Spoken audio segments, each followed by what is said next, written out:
welcome to everybody, and thank you for making it out bright and early this morning. Did everyone get a good night's sleep? Anyone out too late last night?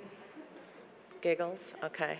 Well, my name is Pam Hart, and I am Director of the Animal Law Program at the Animal Legal Defense Fund, and it's great to see you all.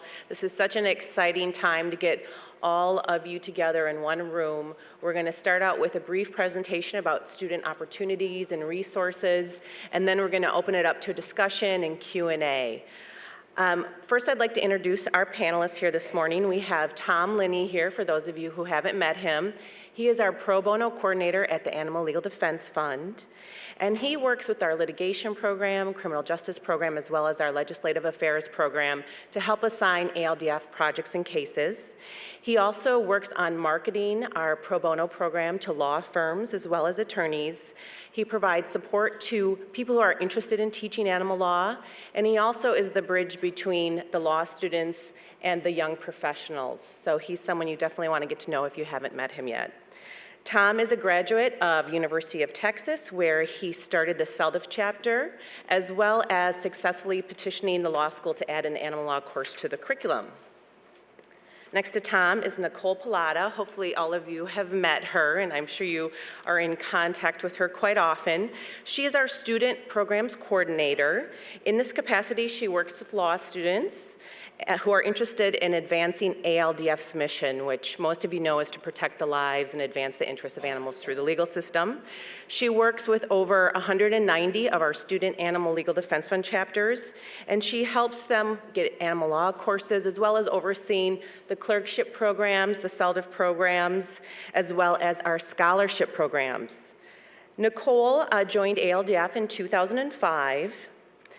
She earned her MA and PhD in sociology at the University of Georgia, where she taught the school's first undergraduate Animals in Society course. So welcome, Nicole.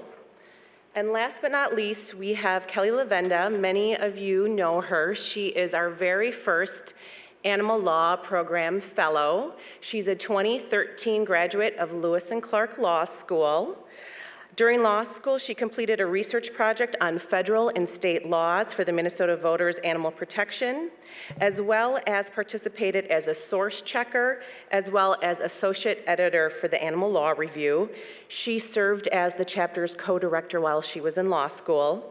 Kelly completed her bachelor's degree at the University of Illinois, where she studied animal science. So welcome. We will start out with a brief presentation, as I mentioned, on student resources and opportunities, and then we'll open it up for a Q&A. Oh, thank you for the reminder. So we're going to be passing around a sign-up sheet. This is a great way for us to capture your contact information. Please be sure to sign up for our student discussion list. What happens at these annual events is we have a great dialogue going, and then you don't know how to get in touch with each other. So we'd like to capture that today and then keep this going after our breakfast. Along with the sign-in sheet, we have a SALDF project idea binder. You can take a look at that, but we also have that on our website, and that has a lot of really great ideas for fundraisers and different events that your SALDF chapter can get involved with. Now I'm really done. Thanks, Pam. And hi, everyone. Thanks again for coming. It's great to see so many people here so early. As Pam said, I'm Nicole Pallotta, and I know many of you through email, and I've met some of you in person. I look forward to meeting more of you during the weekend. So we're just going to go over really quickly what resources that we can offer you guys, and then we're going to open up the floor for discussion. And you don't have to worry about taking notes, because we have all this information that we're going to talk about on our SALDF bookmarks out on the table that talks about our resources, and it's also all available online. So ALDF's mission, as many of you know, is to protect the lives and advance the interests of animals through the legal system. And we just want to take a few minutes to show you a video that our communications department put together that highlights the need for animal protection laws.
Please come here, come right on over.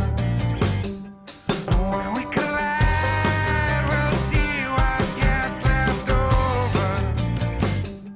A little joy, a little sorrow, and a little pride, so we won't have to borrow. Wherever you lead, I'll follow. Turn me inside out and upside down. Try to see things my way. Turn a new page, tear the old one out, and I'll try to see things your way. And I'm gonna love you anyway. I'll try to see things your way. So, ALDF strives to achieve our mission and address some of the issues that were highlighted in the video through our 4 main programs: our criminal justice, legislative affairs, litigation, and animal law programs. We're from the Animal Law Program, all of us here, and we foster the field of animal law among legal professionals and in law schools. We partner with law firms and to develop pro bono opportunities for attorneys, and we work with students and faculties to develop animal law courses. We also help students form SALDF chapters. So is everyone here part of a SALDF chapter? Yeah? Great, it's great to see. Not part of a SALDF chapter yet. And also a law student? Yeah. Okay. Great. Be by the time you leave. Yeah. Yeah, it's definitely, if you're not part of a SALDF chapter and you want to form one at your school, come talk to us after the breakfast, because we can definitely help you do that. So as most of you know, SALDFs are law student groups that are affiliated with ALDF and share our mission. And the field of animal law, as you know, has evolved very rapidly over the last 10 to 15 years, and this growth is especially visible in the growth of our SALDF program. If you guys were at the talk last night, you heard that when the animal law program started in 2000, there were 12 SALDF chapters, and today there are 196, which is pretty impressive growth. And likewise, there were 9 animal law courses being taught in 2000, and today there are over 145. So again, it's just really evolved a lot in the last decade or so. And if your school doesn't have an animal law course, also come talk to us, because we have resources to help you get a course added at your school. And this is often one of the first projects that new chapters take on. So we have a list of other project ideas on our website, and we also brought the handout, the binder of sample SALDF projects, so you can check that out. And one thing I wanted to mention quickly is ALDF's National Justice for Animals Week that we do every year. It's coming up in February 2014, and we want to get as many chapters involved this year as possible. Some of you participated in the National Anti-Cruelty Day that we did in the spring in a collaborative effort among SALDF chapters around the country, and that was really successful, so we're folding it into our National Justice for Animals Week, and we have materials that we can send you to help you put on events on campus, so definitely contact me to find out how to get involved with that and sign up to get those materials. So after the presentation, we're going to open up the floor, hear about some of the projects that your chapters have completed. But first, I'm going to turn it over to Kelly, and she's going to tell you quickly about some of the resources and opportunities that we have for students.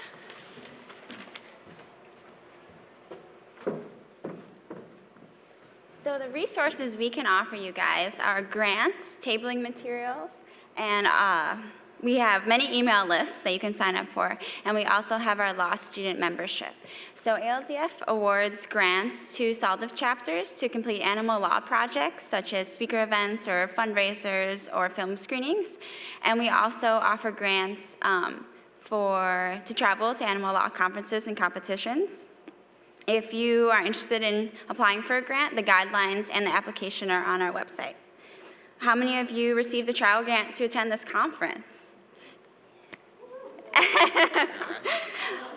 We also have free tabling materials for you guys. We have brochures, bookmarks, newsletters, all that good stuff. We also have a plethora of email lists that you guys can add.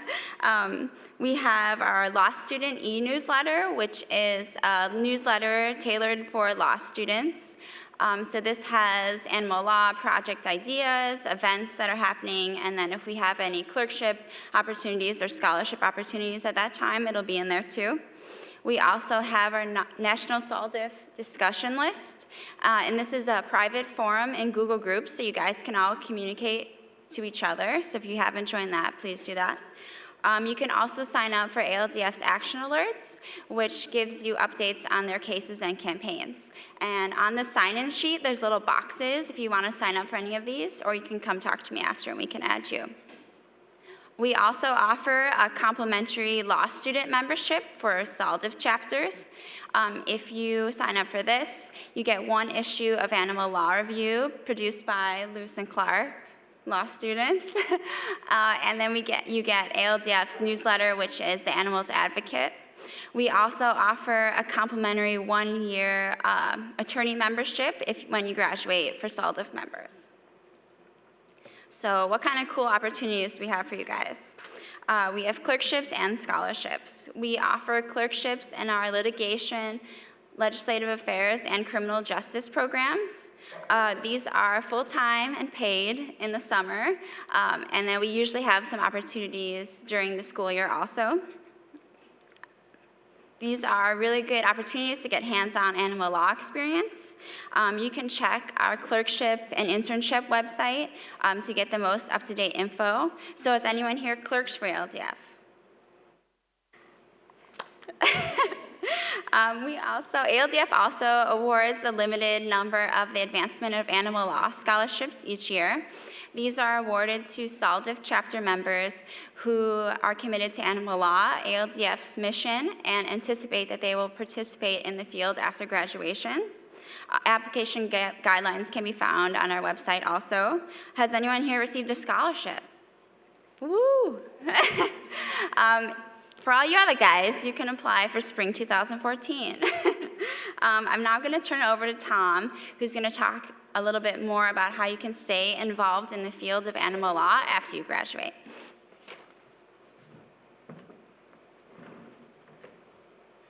All right. Good morning. I love this light. It's like I feel like I should be on a home video in my pajamas with footsies and chasing my brother. I'm going to try and run through this real quick because tomorrow morning at 8 o'clock, if you're a law student and you're here at 8 o'clock, you like torture, so we'll see you tomorrow at 8 o'clock for our Careers in Animal Law panel. So I'm just going to run through my slides real quick, but feel free to track me down and we can talk more later and join our conversation tomorrow. So hopefully, just show of hands, anyone thinking about going down a law firm route when they graduate? Okay, good. Working for the government? Maybe any prosecutors? Okay, good. I think we have one already. There's a lot of ways to get involved with ALDF's work after you graduate, and joining our pro bono program is one of the best ways to do it. We outsource a lot of our work, and we're able to take on a lot of cases that we wouldn't be able to do otherwise without the support of firms and attorneys everywhere. And the beautiful thing for us now is that a lot of the former SALDF chapter members are moved on and they're working for different firms, and they're pushing the animal law pro bono work for the firm, and now the firm is taking on work for us when they never would have done it before. So I highly encourage you all to do that. And some of the things that you might do if you join our attorney network is obviously a lot of research and writing. I should take out citation checking. That's not very enjoyable. I think that was the reason I quit my environmental law journal my third year, so we'll just pretend that's not there. Filing amicus briefs, litigating cases, and then on less frequent occasions, assisting prosecutors with animal cruelty cases. So, sort of going back to the different ways that you can do that, working at firms, there's a lot of the firms are giving your hours, pro bono hours now for doing animal law work. There's some solo practitioners of animal law around the country. It's becoming more common, but it's definitely still in its developmental stages, I think. It's great. I mean, it'd be great if you can go and get some experience working for a government agency, like the FDA, or go work for USDA or OSHA or whoever it is, and then you can, for a few years, and then you can turn around and apply all that knowledge that you learned for them and use to work to help animals. And, you know, also just volunteering with local animal protection groups like, was it the Minnesota Voters for Animal Protection and the Texas Humane Legislation Network, and there's different groups locally that you can help out with. There's also, you know, there's 25 different state bar animal law sections now and 14 regional committees, so there's definitely ways for you to network once you're out, and I encourage you to get involved with them. And, you know, write articles. You can still, you know, try and publish, do letters to the editor. There's a lot of things that you can do to get involved, and mentoring students is really another great way to help the future of animal law, and hopefully some of you, anyone have an interest in teaching animal law? Yeah, all right, good, okay. So yeah, that wraps it up, but we'll, did you want to come up, or? Right now, we're going to open it up for our Q&A. And as I mentioned when I started talking this morning, we can give you all of these ideas and all these talking points and suggestions, but I think the best thing that you can do is learn from each other. So we have microphones right here. We'd like to open up the floor, and hopefully you're willing to share with us what's worked for your chapter is one thing we'd like to talk about. What challenges you faced is the second one. And then how ALDF can support you. You know, it was interesting, we did this survey and 100% of the respondents of the law students said that they wanted 100% respondents said they wanted more connection with ALDF. 25% of the students only knew about our incredible resources. Again, their scholarships, project grants, and clerkship opportunities. So if anyone's willing to kick this off, a particular chapter talking about what's been your greatest accomplishment, what do you think has worked the best for your chapter? Challenge, or a suggestion on how ALDF can support you all better? Okay, you don't need to be shy. Thank you. Hello. Hi. Hi. So I'm Stormy Step. I'm from the South Texas College of Law, and I've been president of, this is my second year as our SALDF president, and our law school, we've won Student Organization of the Year at our law school for the past 6 years. We just won last year, so it's 6 in a row. We mostly do this through, we've pretty much just outwork every other group. We fundraise, so we raise, you know, like around 15 grand every year, and we do that through like around Halloween time, like right now it's actually going on, we do like some cute thing where people can submit pictures of their pets with costumes on, and we open this up to a lot of like animal rescues and shelters to do that, and they can put, you know, these animals are all adoptable, things like that. On these pictures, then people vote online. We have a lot, and then we raise a lot of money through that. We also do a silent auction where all of the money goes to charities and things like that. Silent auctions I think are really good because it's, you know, you don't have to, because you know, I'm in Texas, we get a lot of people who roll their eyes when, you know, we're for an animal thing, you know, they just see us as a bunch of, you know, flaming liberals who are doing this.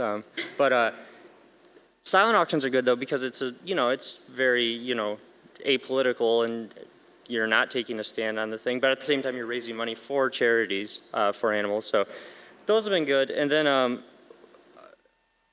I don't know, you wanted to know what's been our biggest problems. Personally for me, it's just been the, you know, dealing with okay, you're an animal group, you're an animal law group, what's that? But I think the ALDF's been really good. Like when they say, you know, they give us a lot to say to rebut those things. So I think the ALDF's been really good at that. Personally for me, I don't have any complaints. I know other chapters sort of struggle to stay around, but I'd be willing to, if anyone wanted to talk about like the chapter and how we do so well, I'd be willing to, you know, just find me at the conference. I can go into depth with you about anything you want to know. So there's all of that.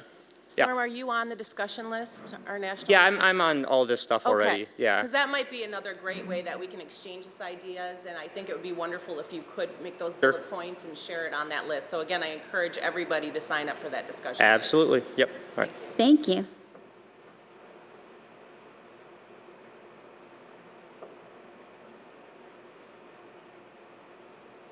Hi.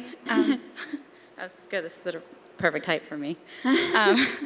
I'm Fiona. I'm in the Columbia Law SALDF, and I was president last year. This year I'm event coordinator in name, but it's really kind of a collaborative thing. So But I guess I kind of wanted to start with a problem that we have, and I think probably everyone has the same problem, is just apathy in the student body. You know, sort of when we're having these events and things, people just say, why should we care?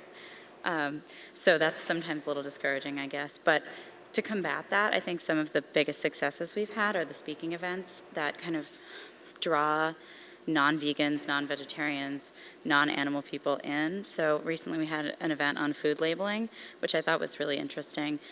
I know that it's not really driving the message as far as we should be going, but I thought kind of making meat eaters aware of where their food comes from and what like humanely raised really means, I think kind of opens people's eyes and makes them more passionate about the cause.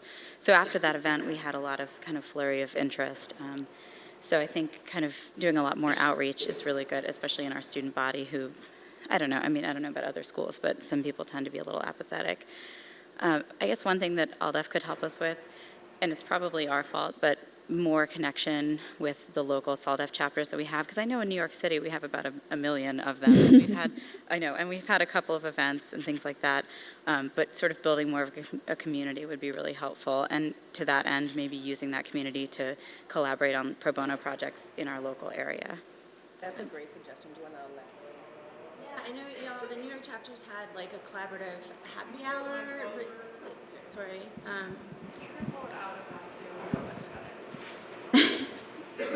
Can you hear me? Okay. I know the New York chapters did some like collaborative networking events recently. David, did you go, I think you were involved in those. I don't know if your chapter was, but. Hi Fiona, I'm David. I'm the vice chair at Brooklyn Law School, and I just went to an event at NYU where they did a screening for Blackfish, and was talking to some of them about doing a happy hour this year. They had it too early in the year last year, so I didn't even make it. I'm a 2L, but we should definitely do that. Yeah, and we can definitely like connect all of you with each other when you need each other's contact info and stuff. Yeah. And we really appreciate that input because we've identified now that we have so many SALDF chapters that we need to get you all connected because that's empowering. So I'd also suggest that you apply for project grants. We will definitely help support you with these happy hours or networking opportunities, and that's something that we would really love to fund. And to talk about your apathy point, the one thing that worked really well for us at Lewis and Clark was partnering with other groups to get a larger audience. It kind of sounds like you're doing that already, but we've had success doing that, trying to get more kids in the door. And also I hear that free food is a very big draw. And again, we can help you with that with our project grants. So. Hi everyone, I'm Angelique, and this is Andrea, and we're with Pace Law School SALDF. And just kind of going off of what Fiona and David had said, if we could bring together like the Northeast SALDFs and maybe do some kind of a mini conference, because we have great things going over on the West Coast, and there's a lot of, I've talked to animal law attorneys, and they, again, there's apathy even outside of the law school, so if we could have some kind of a, mini conference or something kind of going on over there that ALDF could help us with, I think that would be really great to kind of pull some more things over onto the East Coast. And hosting a CLE is definitely a great way to do that. And potentially if you can partner with a local state bar group section or committee and then have it at the law school, and you can invite attorneys, and then you can email us, and I can email all of our attorney members in the area and invite them to attend. But yeah, that's a great idea. Hi there, my name is Catherine Ferris. I'm from Mercer Law School in Macon, Georgia. The positive things, we just started last semester. We'd been defunct for a number of years, so I'm the president and founder of the chapter, and they were small. We've had Lady Van Cabbage come out and speak to us when she was in Atlanta, which was phenomenal, and had a great turnout that I didn't think we were going to get. So she spoke about breed-specific legislation and police officers shooting dogs, and a lot of people were receptive to it, so I was excited. Also, kind of on a sad note, but a local animal shelter was broken into the other week, and a number of dogs were let out and fought, we believe, so a number of the animals were hurt, but there's been great outpouring in the community, the law school from other groups have wanted to partner with us to raise money for them, so I'm looking at that as an opportunity to educate people and really get our message out there. Apathy is a huge issue in the Southeast. I really don't know, and as a 3L, I'm worried about going out the door and taking other 3Ls with me and not having the chapter continue. So I really want to be involved afterwards, but now I want to know what I can do in the Southeast because it is so hard to find people that care in the community, let alone in the law school. So that's, I mean, maybe it could be my fault not utilizing all these resources since we just started, but the Southeast, I feel like predominantly has a huge issue with apathy. Do you have 1 and 2Ls involved with your chapter, or There is is it mostly 3Ls? 1, 2L, and there's a couple people that signed up. I mean, it's difficult. Even the most passive message, you know, let's get on board with companion animals, because I feel like we can all agree on that. Let's not talk about the farming, just because I want to get people in the door. You know, I want to sell it to at least get them in there to talk about things. But just people don't have, I think they have the interest, but they automatically assume that we're the extreme left side of everything, which is not necessarily a bad thing, but it can put people off, especially in the Southeast. So that's a common theme that we hear. You know, you're in law school for about 3 years, and the concern about leaving your legacy and how do you keep it going. So has anything worked for anyone out here in the audience that you can suggest? You know, one thing that comes to mind is finding a faculty advisor who is part of your chapter and can support the mission. We do have one professor. He is our faculty advisor, and he does teach the animal law seminar, but it's one of those things that obviously the students have to keep it going. Right. And it is just hard, especially getting people to not only get involved, but assume the responsibility of running an organization, because I've even found my own exec board, I'm having to do 99% of the work, which is not a problem. I love it, but I can't keep an organization running when I'm not there anymore. Right. So. Right. Any suggestions from anyone out there that's worked for them? I know Kelly, Lewis and Clark has such a robust SALDF chapter.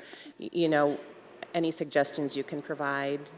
I mean, just trying to get someone elected as president before you leave, so you can know someone's there. I'm sure you're trying to do that, though. Yeah.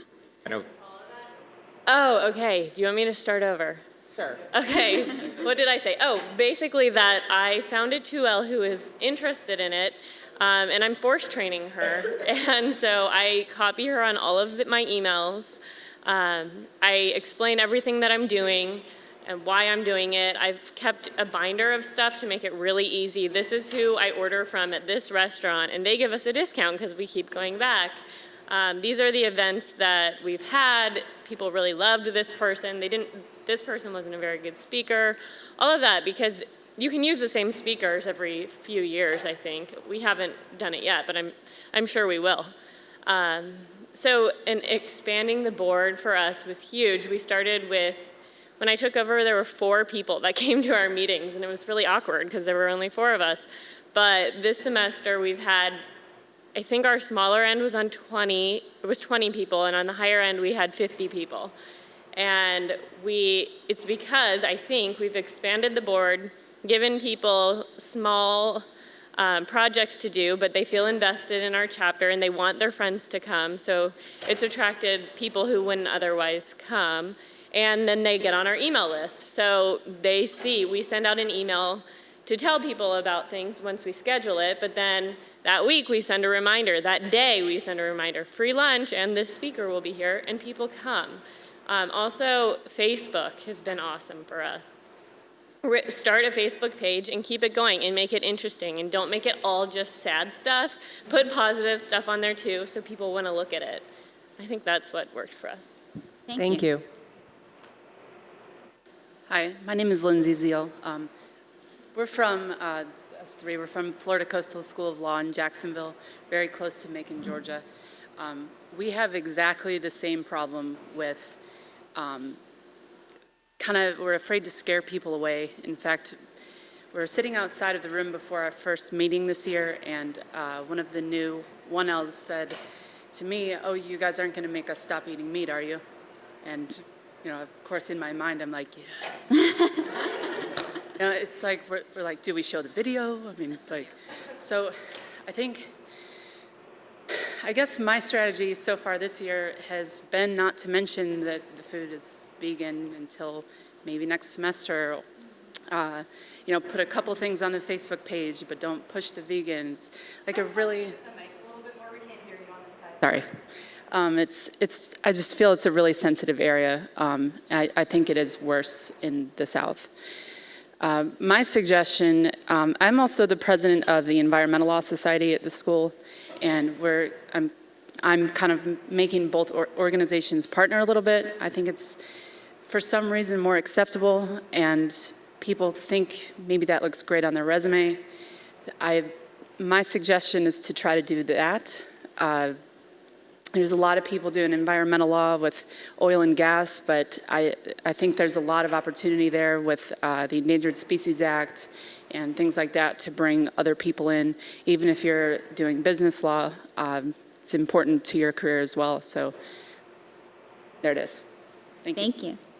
I just wanted to mention quickly, too, that we have a Farm to Animals in the Law brochure, which is a great resource. So you can order those from us, and you can have them. If you're having vegan food at your events, you can have the brochures that, kind of puts the diet into the legal context in terms of what legal protections exist for farmed animals, which are basically none. So I think that's a good thing to pair with the food when you're doing those events. If people are like, why is this vegan? Yeah. So, well, it's so hard. Even I feel like when we put it out there, even for example, we do Hot Dog Wednesday at our school. Every Wednesday, our SBA, every organization takes a turn doing it. And we've actually lost members that are very strict vegan because we participate in that. Then there are the other side of the board that doesn't want to come to our meetings because we only serve vegan food. So it's like it's such hard a to challenge. please everyone. I'm sure it sounds like the rest of the South has the same. It's just crazy. So. I'm Carrie, and I'm one of this year's co-presidents of Columbia's SALDF. And one of the things we do in order to keep our organization going is we start our presidents as 2Ls. We have 2L presidents, and we always have co-presidents. So even if one of your presidents vanishes, you have another president. And it's like incredibly helpful because I have Fiona, the 3L president from last year, here. So anytime I'm like, I have no idea what I'm supposed to be doing, who do we contact? She's right there to say like, you need to email this person. We talked to this person last year. I think that's incredibly helpful that we have one more year of having last year's president around. Another thing we do is we partner with a lot of organizations, including ones that would be somewhat surprising, like the ACLU. They're doing a lot about ag-gag. So we get their members who probably would not just like randomly show up to a vegan event, but when it's like, oh, freedom of speech event. Oh yeah, I want to be there. I want to see this. Freedom of expression, I'm down. And so like kind of trying to find angles that connect us with other organizations on campus that like might not instantly appear to be connected is great. Like we have a gastronomy society, and we're hoping next semester to do an event about like vegan food in New York City and vegan places nearby where we are. So I think that's incredibly huge in terms of getting other people to show up that would not normally. And then another big thing that we do is at the start, our very first event of the entire semester is a picnic in the park, just a completely open, anybody who wants to show up. We don't talk about anything other than to introduce ourselves and say, hey, what are your guys' like ideas? What kind of events would you like to see? And we got pretty good attendance. I want to say we got like 20 or 30 people this year, and that's our norm. Because people, when you tell them just like picnic in the park, awesome vegan Indian food, people are like, yeah, picnic in the park, it's beautiful weather, it's sunny August, we'll come join you. And so I think these things all really, really help us.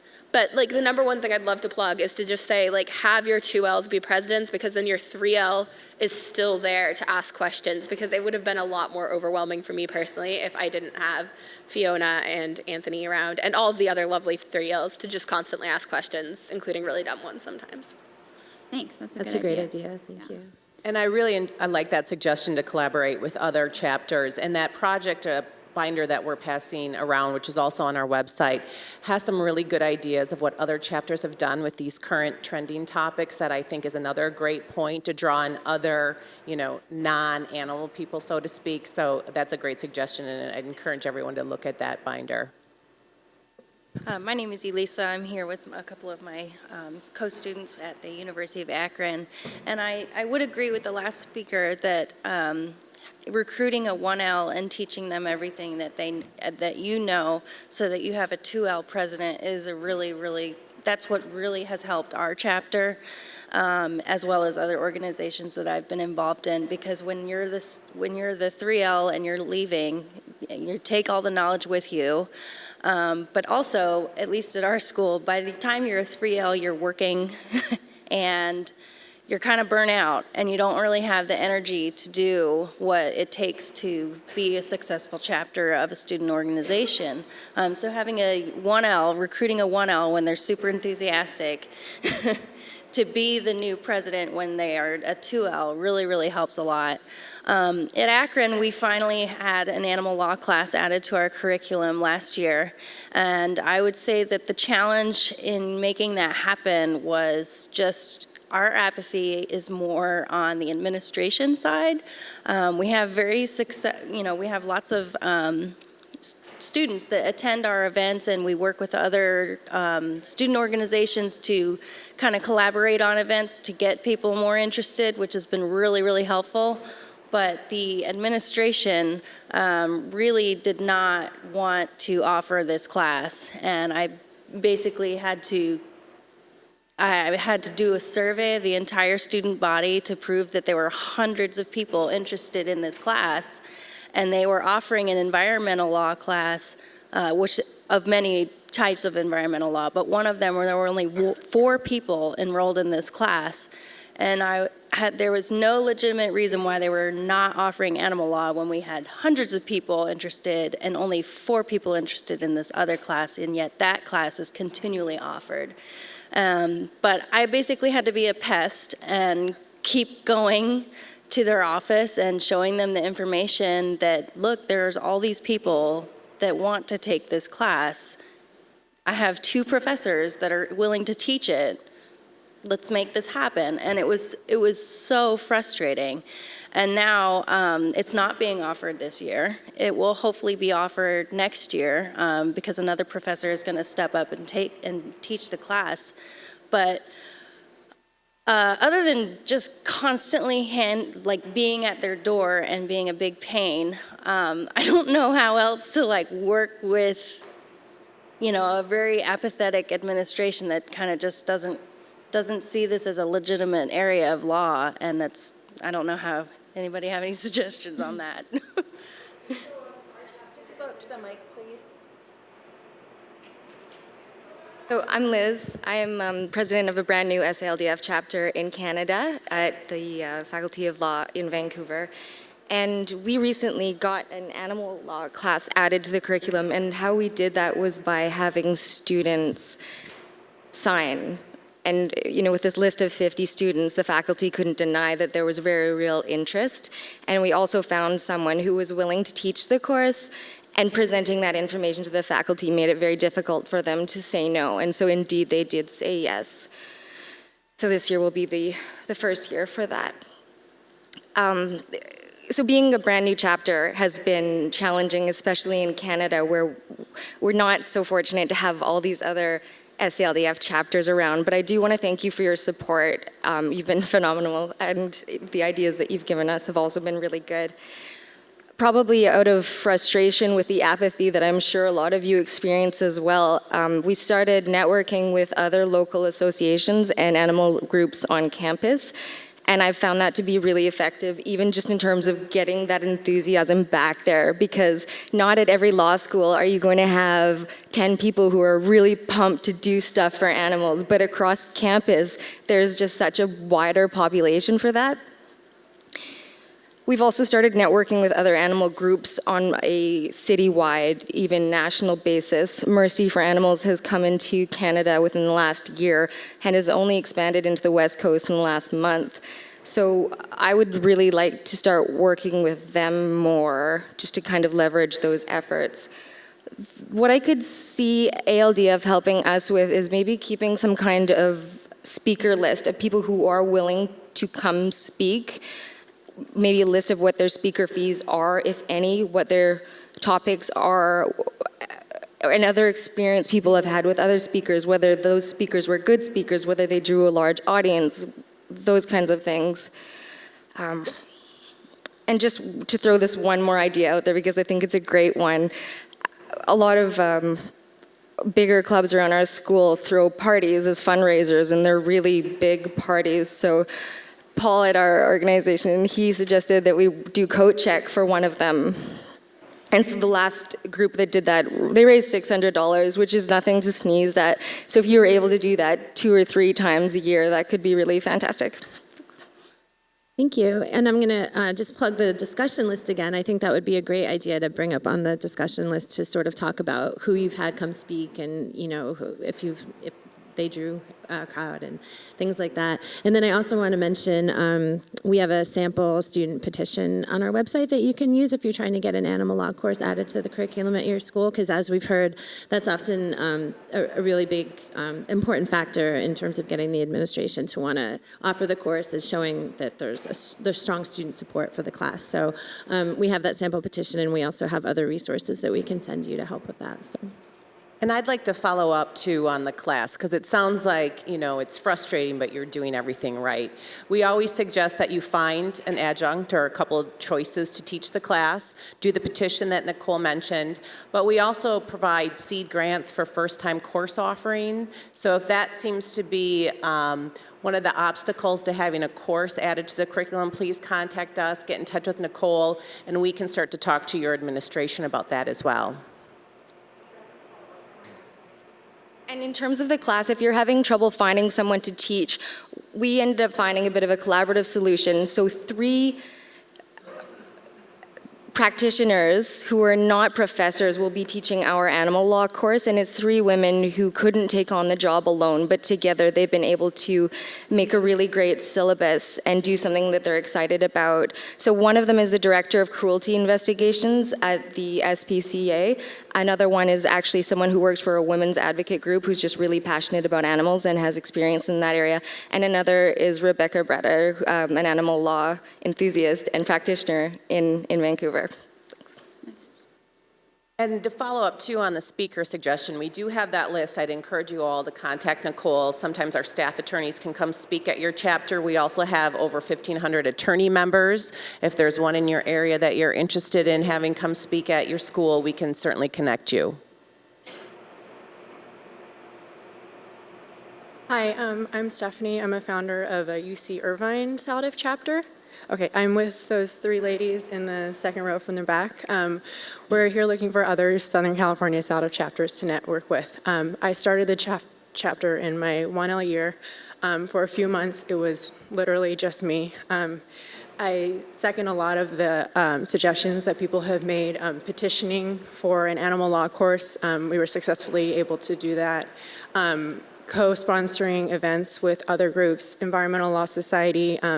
We did a screening of McLibel with the International Law Society and had a faculty member who is an international law scholar come and speak at the event, and that was really great. And it was sort of tangentially related to animal law issues, but definitely got people thinking about it.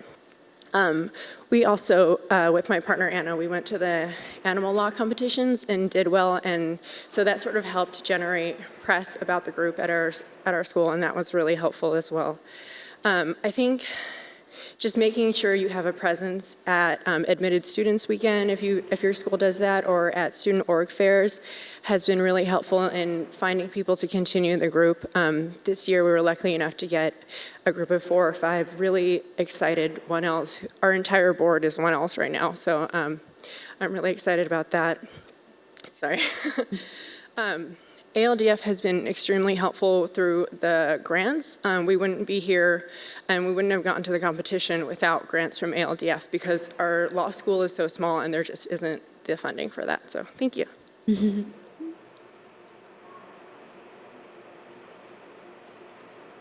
Hi, my name is Natalie Lynch, and I was one of the founding members of the STCL Animal Law Society. And the entire time I was there, it was the same 4 girls sitting in a room talking to ourselves. And now South Texas has one of the best CLE programs. We have a really good professor. I still call her Professor, even though I'm a grown-up and supposed to call her by her first name. She's still Professor Ortiz to me. But it's worth it. So I hear all you guys saying you're really frustrated and it's really hard, and it is all of those things, but it's worth it. I would have never imagined that me and the other 3 girls sitting in a room would have turned into what South Texas does now. It's huge. And today I am the chair of the state bar section. So one of my other messages to all of you guys is, you know, if you have to blame it on furthering your career or keep faking it till you make it, just stay the course. It's worth it. I think a lot of you guys have also talked about integrating your ideas with other types of practitioners, and I would say that that is a healthy behavior regardless of your animal pursuits.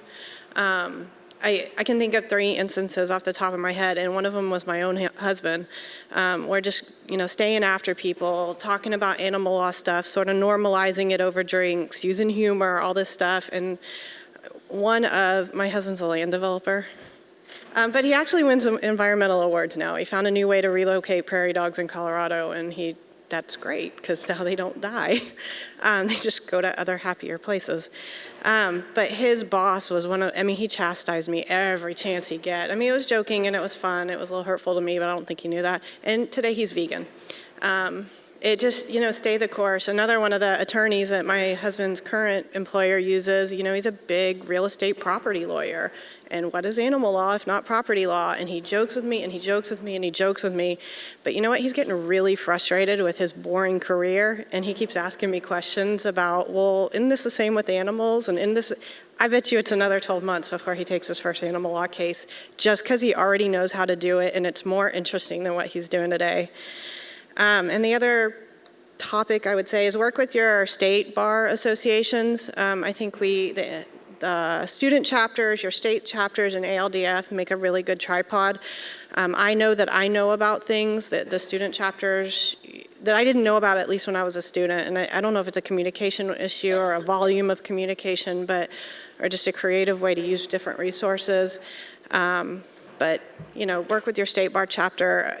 Those people are all practicing attorneys. And again, it kind of, you know, if you can't get a job, you can't feed your pets, and you probably don't have time to be going after other pursuits. So you've got to be networking with people in your community anyway. So do it smart in a way that can further your ideas about helping animals. That's all I had to say. Thank you. Do we have time for one more? Yeah, I just wanted to echo what other people were saying about companion animals issues being a great way to get people in the door. We sort of decided to devote the first semester to domestic animal issues, and we're planning a huge spay, neuter, vaccination, other free resources event for pit bulls I think in March, but we're planning to try to spay and neuter at least 100 pit bulls in a low-income area, and that's generated a lot of interest as far as people outside of our organization in the community, and just other local rescues, et cetera, have really given us a lot of support. So that's a pretty great thing that people can get excited about. Well, thank you. This has been a great morning, and thank you for sharing your ideas, and most importantly, thank you for supporting SALDF and ALDF and helping us fulfill our mission. We've had a chance to meet a lot of you last night and some more this morning, but I definitely encourage you to come up and introduce yourselves and let us know how we can help you. So again, thank you, and we look forward to chatting with you soon.